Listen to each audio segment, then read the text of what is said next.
तो देश विरोधी गतिविधि में इन दोनों की गिरफ्तारी हो चुकी है और ऐसे में लगातार अब गिरफ्तारियों का आंकड़ा भी बढ़ सकता है। लेकिन जानकारी और अपडेट आपको यह बता दें कि 3 लोगों को हिरासत में लिया गया है।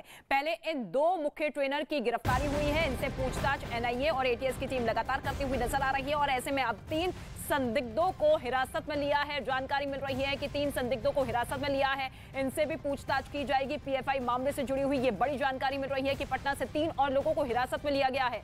पटना के सब्जी बाग से हिरासत में लिया गया है। इन 3 संदिग्धों को पीएफआई मामले में लगातार एनआईए और एटीएस की टीम अपनी तफ्तीश को आगे बढ़ाती हुई नजर आ रही है। देश विरोधी गतिविधि मामले में इन दोनों की गिरफ्तारी हुई है और ऐसे में अब 3 लोगों को हिरासत में लिया गया है। जो भी पूछताछ की गई है उसमें ये अहम जानकारी मिल रही है कि 2047 तक भारत को इस्लामिक देश बनाने की तैयारी थी। चंद्रमोहन इस वक्त मेरे सहयोगी मौजूद है। चंद्रमोहन, 3 लोगों को जो हिरासत में लिया गया है, कौन वो लोग हैं, कहां से लिया गया है और क्या कुछ अपडेट?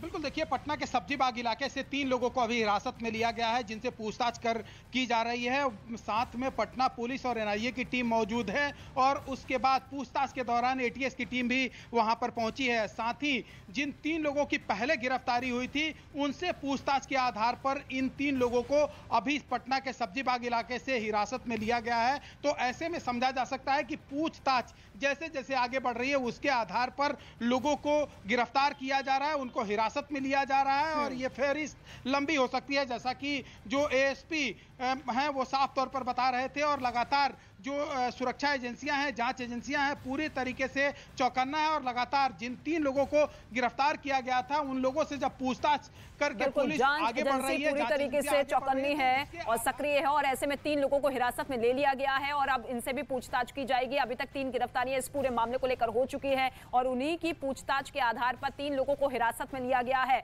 ये दस्तावेज भी हम आपको दिखा रहे हैं जो कि इसी पूछताछ में बरामद हुआ है और जानकारी ये मिल रही है कि ये मुस्लिम लोगों को भड़काने का काम करते थे, बैठकें करते थे इसी संगठन की आड़ में, राष्ट्रीय स्तर पर, राज्य स्तर पर, और इसी बैठक में आतंकी बनने की ट्रेनिंग इन लोगों को दी जाती थी।